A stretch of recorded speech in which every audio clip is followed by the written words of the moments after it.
Hello and welcome back to another episode of Dare to Care, the podcast where we actually dare to care.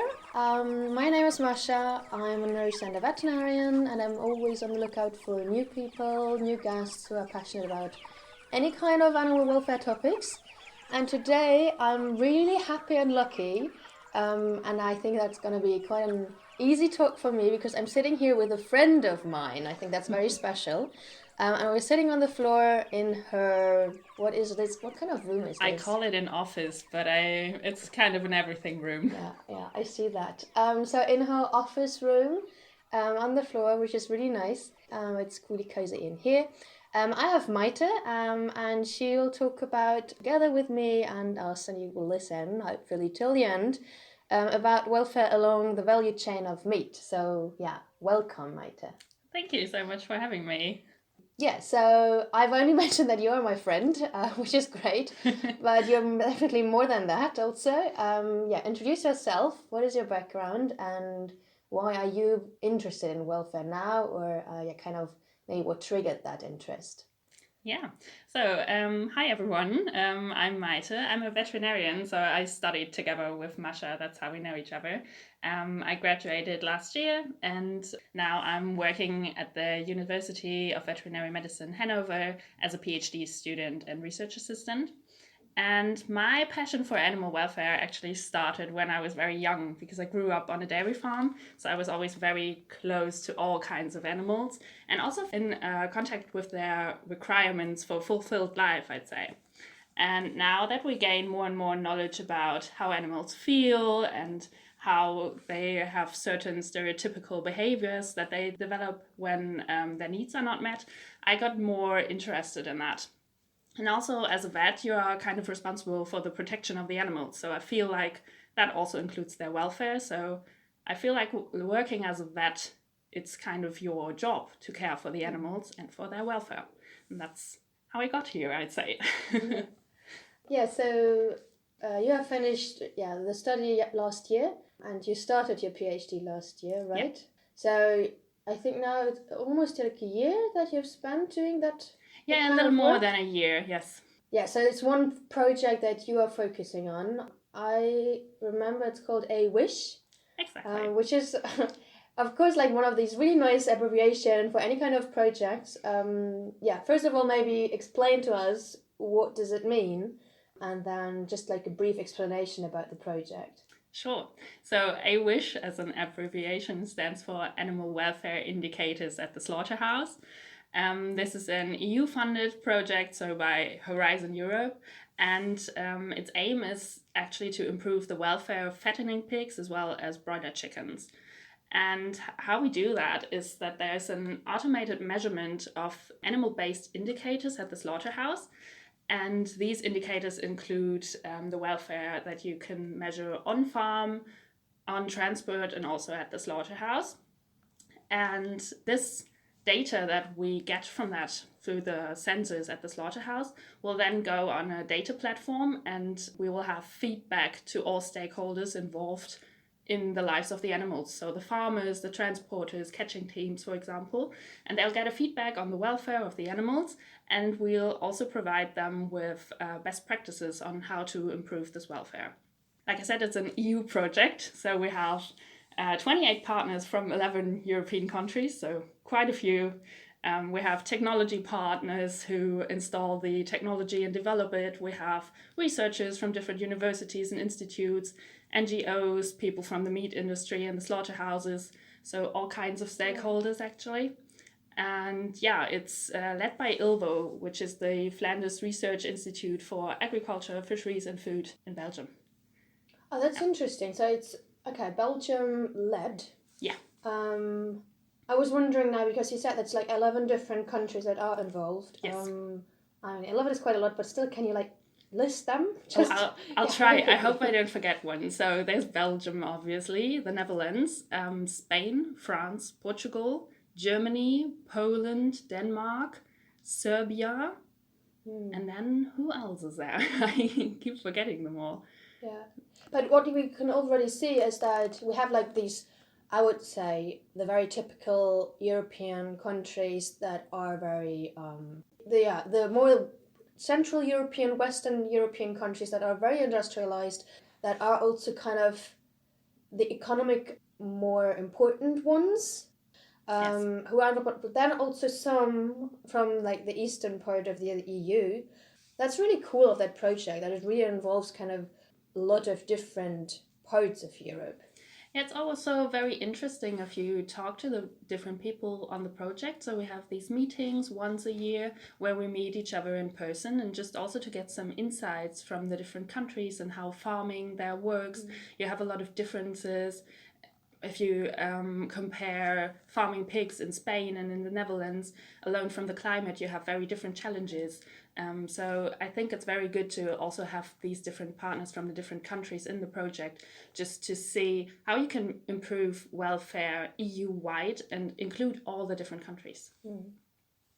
And then especially when you said like EU-wide, because a lot of the discussions that we have, for example, I'm just like focusing now on like transport of animals, like these long distance transportations. It's always this discussion to like, yeah, do we want to focus on a national level or on the EU level? And then really important, as the EU borders are for us.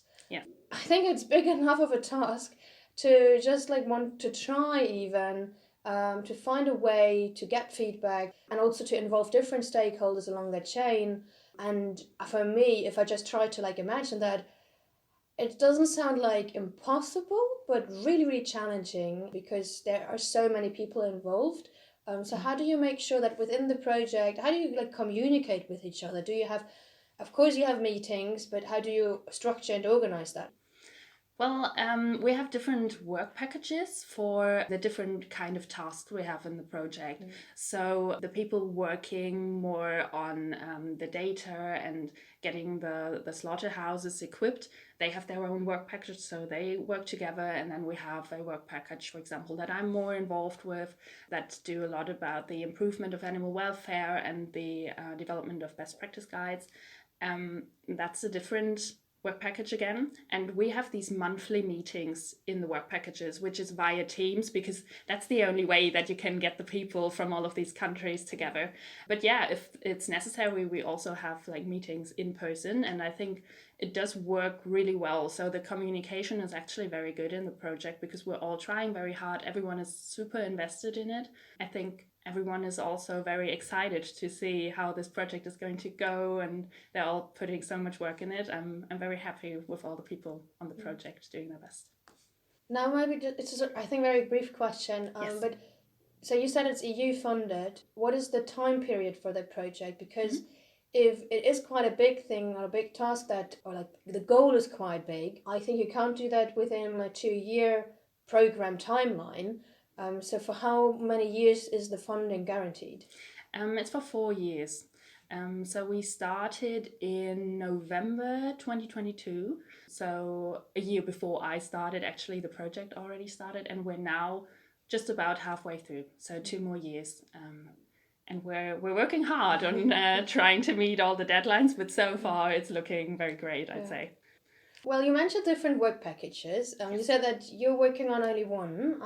So let's focus on that, I would say. Yeah, just to explain again, I think I didn't mention that in the beginning. We have the 6 pilot sites, actually.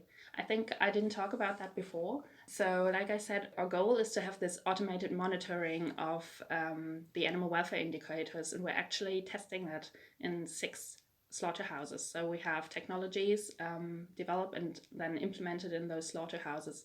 They're in Spain, France, the Netherlands, Poland, Austria, and Serbia. Just to get let a better you understanding. know. Yeah.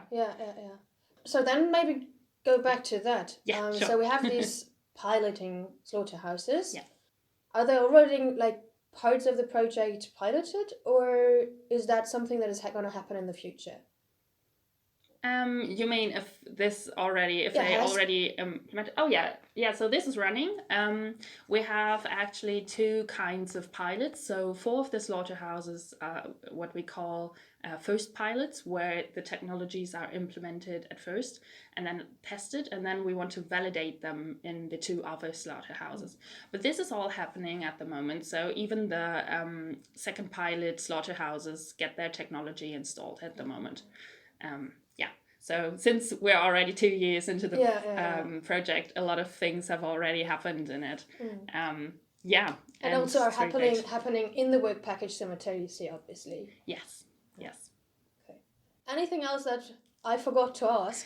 No, that's fine. If you have questions about anything, you can ask me. But I just realized that I didn't talk about the pilot sites in the beginning. Yeah, I mean, no, that's true. That's really crucial to understand the project in overall. Yes. Yeah, well, if there is nothing else, then dive deeper into your package. Yeah, sure. Where you're definitely an expert in. I hope so. Yeah, I'm sure of that. Yeah, so what exactly do you do when you say that you develop and that in the future then also implement those best practices guides? Yeah, so like I said, I'm a PhD student with the University of Veterinary Medicine, and our main focus are these best practice guides. There is going to be 9 of them, 8 focused on measures. These are the best practices, why it's called a best practice guides, that will improve animal welfare. So we'll have 4 of these guides on pigs and 4 on broilers. And just implement measures that can be taken to ameliorate the animal welfare indicators that we measure at the slaughterhouse. So, for example, we measure things like tail lesions in pigs. And then in the guides, we give advice what you could improve to prevent pigs from performing tail biting. So, in order to then have the farmers, for example, see on the data platform, okay, I had a lot of problems with tail lesions. I can then look into the guides that we develop, see that maybe you haven't tried giving straw to your pigs, for example, or maybe looking at your climate again, maybe something's wrong with the humidity or the airflow or something. And then they can try to improve something during the rearing of the pigs, and then see whether that could help with the animal welfare indicators. Yeah, so we have these 8 guides for pigs and broilers. We'll have 2 related to rearing for both species. And then for pigs, we have 1 on transport as well, and 1 on the slaughter process. And then for broilers, we have 1 on catching and 1 on transport and lairage. So lairage is the waiting area at the slaughterhouse. And then we'll have a 9th guide, which will be about how to do this automated monitoring of animal-based indicators at the slaughterhouse and giving feedback, so that other actors, like external actors that are not part of the project, can then implement this in their own slaughterhouses, for example. If they think, oh, this project was great, I would love to try that they have this guide to see how they can do it, what kind of requirements they need to do so. We have just started creating a first version of those best practice guides for the pigs and the broilers. This one is more of a first summary intended for practical usage, and it's based on a literature review and a survey with experts where they could score the measures that we found in the literature and then say whether they think that this was a very good measure or not. But throughout the project, we'll develop a second version, like a more extensive version that then can also be used by advisors and policymakers. And this will also be based on the results of the project. And this is also how we'll create this 9th guide about how to implement automated monitoring, because for that we will also need the results of the project, obviously. I was wondering, I mean, both of us, we are vets. Yeah, in the food chain, where are the vets located? Are they even located? Because if I think about, you mentioned some stakeholders, we definitely have the farmers kind of working on the ground. Yeah. And the first ones that are in contact and then have to take care of the animals, they might get back feedback from any kind of indicators from the slaughterhouse, transportation and so on. And then at the slaughterhouse, there are also different phases where animals are being treated and handled. Yes. If the feedback loop goes back from the slaughterhouse, those indicators that they have been collecting there, goes back to the farmer, is there a way, or even, is there a way to also inform the veterinarian who is usually responsible for one of the farms? Or is that something that the farmer then himself or herself has to do, like to bring the veterinarian also on board and talk and discuss maybe options how to improve the animal welfare? So far, it's planned that only the stakeholders that are in direct contact with the animals get to the feedback loop, which is not only the farmers but also the transporters, for example. But this could definitely be extended to the veterinarians. As of right now, I think that the farmer would have to contact the veterinarian himself. These best practice guides that we'll develop will also be available to everyone. So veterinarians could also have a look into it, and then maybe they're called by a farmer who has a lot of problems. I'll just stick to the example of tail biting here, who has a lot of problems with tail biting, and then the veterinarians could also have a look, see, okay, what have I recommended already? Is there something else that this farmer could try, or is there something that I know this farmer has troubles with that could maybe help in ending tail biting, maybe? When I was doing my internship at the Slaughterhouse, I mean, that's now like 2 years ago, it's one thing that if something or like a procedure is written on paper or like somewhere written on like a legal policy document, or if it's actually happening in practice. But as far as I remember, we have in Germany, at least, we have veterinarians working at the slaughterhouse, and they do both. Like, they take care of the food production and to make sure that it's safe food that we produce there for the humans. But also taking care or making sure that animal welfare standards are being followed. And then additionally to that, not only controlling or checking on the personnel that is working at the slaughterhouse, but also if they might find that for that one group of animals of a specific farmer, if they find extraordinary high numbers of animals with lesions or with any kind of symptoms that might give you a hint of an animal welfare issue, that it's also then in their responsibility to give a feedback. So what is then the difference of your project? What is the difference in regard, or like in comparison to that human factor, the veterinarian at the slaughterhouse? Well, first of all, we have a lot of cameras. So it's as a veterinarian, when you're standing there, it's kind of hard to grasp all of the different bodies that come past you, especially in broiler chickens, because it's happening so fast.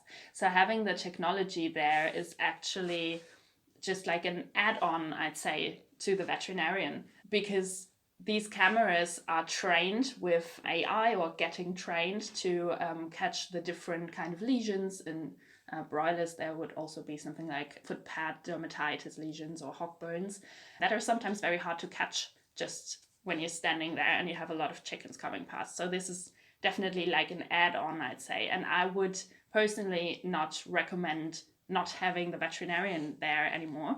What I think is, well, when you're not having our technology and not this feedback loop, you only get alarmed when there's something severely wrong.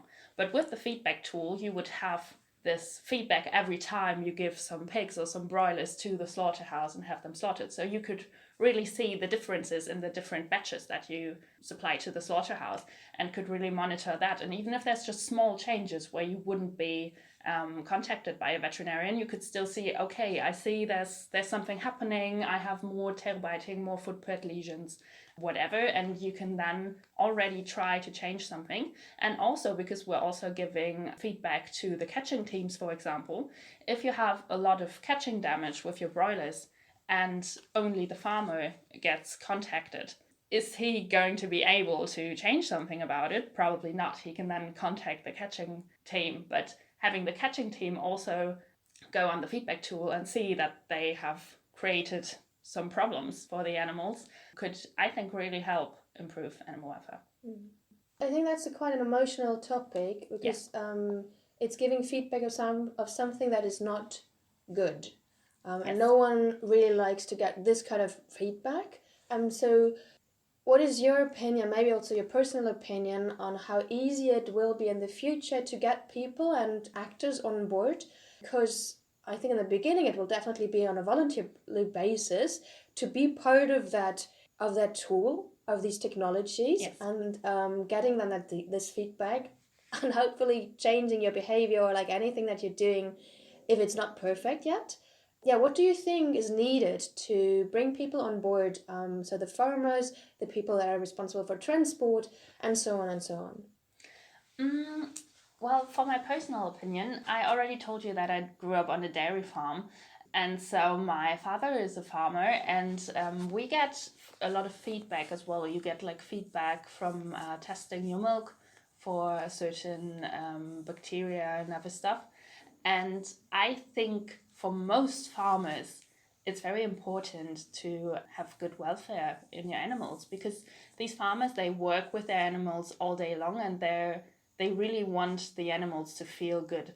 So I think for them, using this platform just to see how they're actually doing and to improve, because it's not only that you're getting like bad feedback, but if you change maybe something on your farm, let's say you use one of our best practices, and you then see, oh, this has changed a lot now, I get feedback on the feedback tool that's a lot better than before. This could also be a motivator for you to to keep on doing what you're doing, maybe try to find more ways to improve your animals' welfare.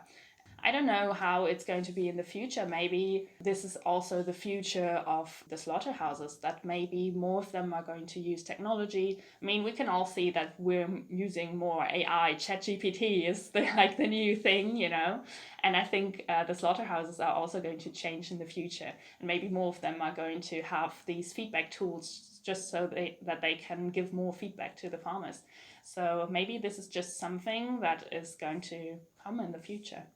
I don't know why, but I got another thought about back to this being quite an international project. Yes.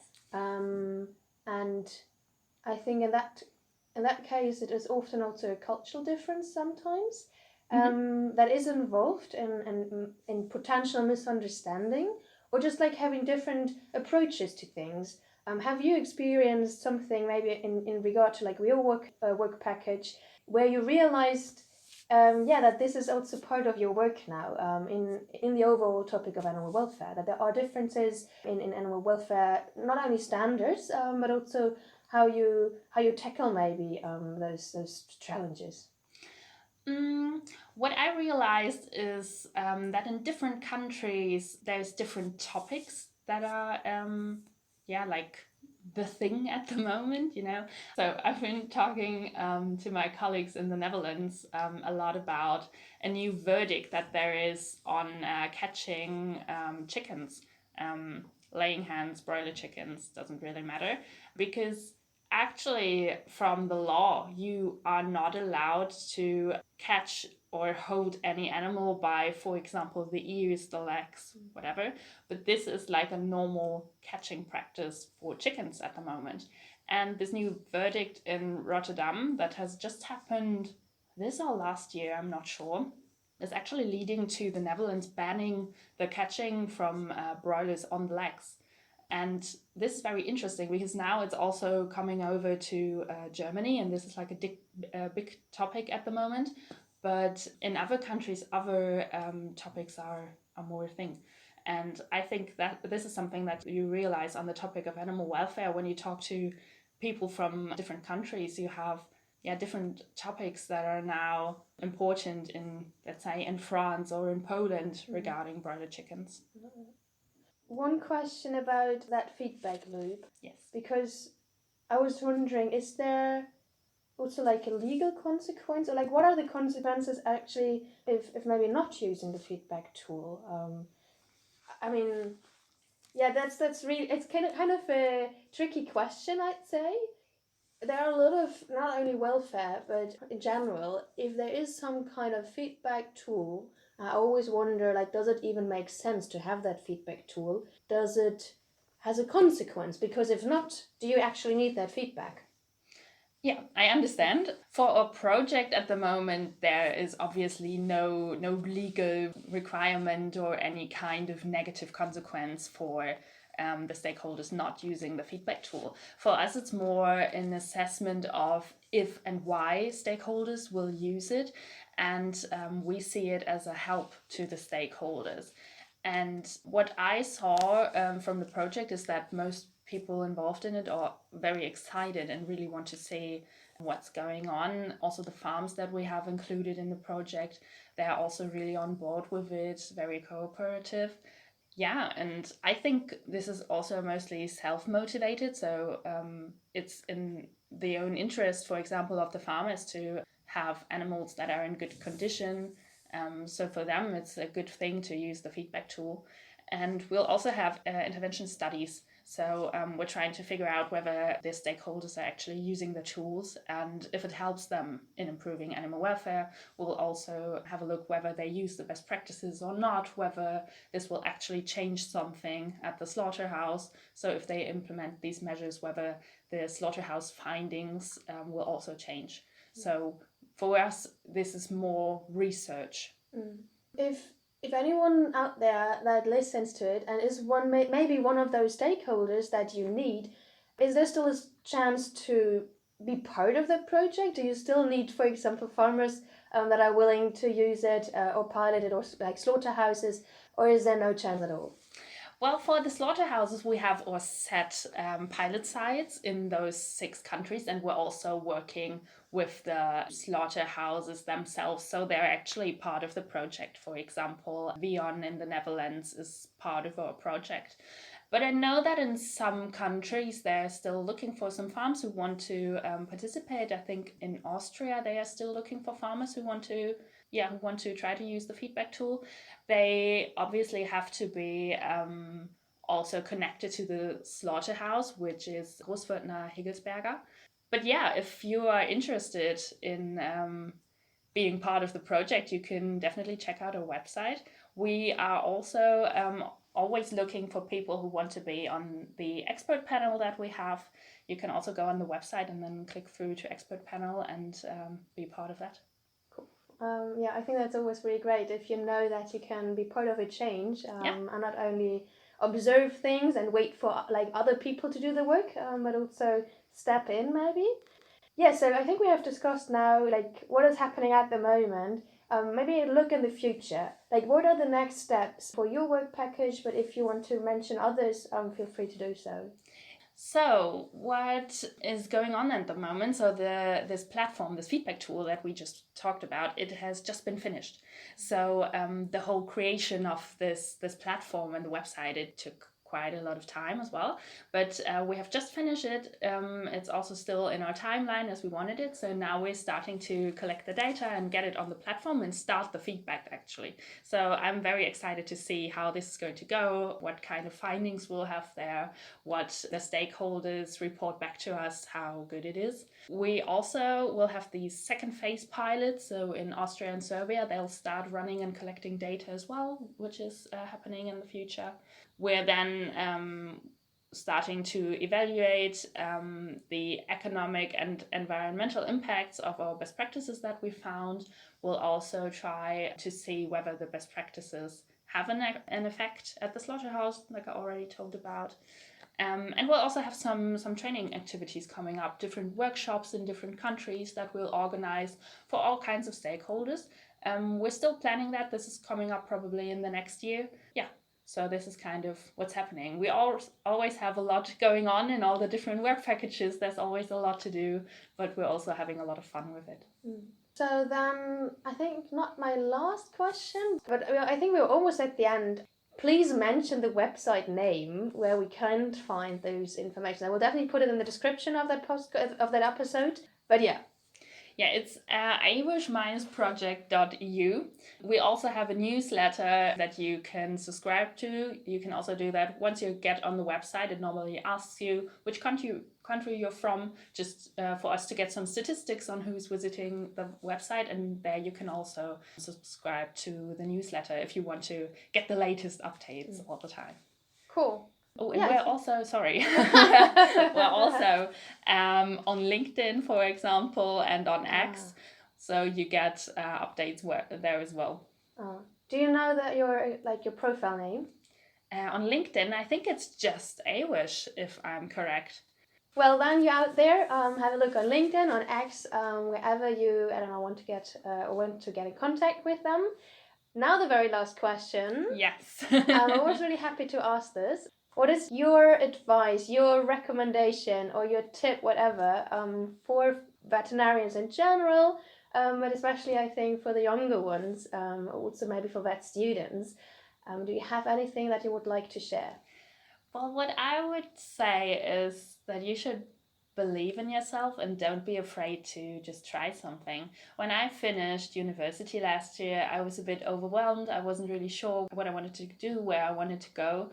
And I saw this project and it just looked very interesting. I loved the international aspect of it, but I wasn't really sure whether I should try it or not. And then I just went for it, and I'm very happy that I did because I met a lot of great people on the way. I think it's such an amazing project, and I think we're really trying to change something in the animal welfare world. And I think, yeah, to everyone who's struggling to find their place in veterinary medicine, I'd say just try something. You can always find something new if that's not your thing, but at least you can then tell yourself, oh, I tried, you know. And I think that's very, very important. Yeah, thanks for sharing. Well then, I wish you a lot of fun also for the future with that project. Thank you. Also success. Yeah, more great adventures, also meeting new people there. Yeah, thank you for your time. Thank you so much for having me. It was a lot of fun of talking to you and being on this podcast. Yeah. Thanks for inviting me. Bye-bye. Bye. And it's over again. I hope you have learned something new or have been inspired. If so, please share it with someone you know, and by that let's make the world together a little wiser. Take the time to give us 5 stars and a good review. If you would like to know more about today's topic, like always, you'll find a bunch of links in the description. If you have any questions, want to know more about the podcast, or have any other comments, just write an email at podcast.daretocare@gmail.com or DM me on Instagram at daretocare_podcast. Thanks for listening and see you next time.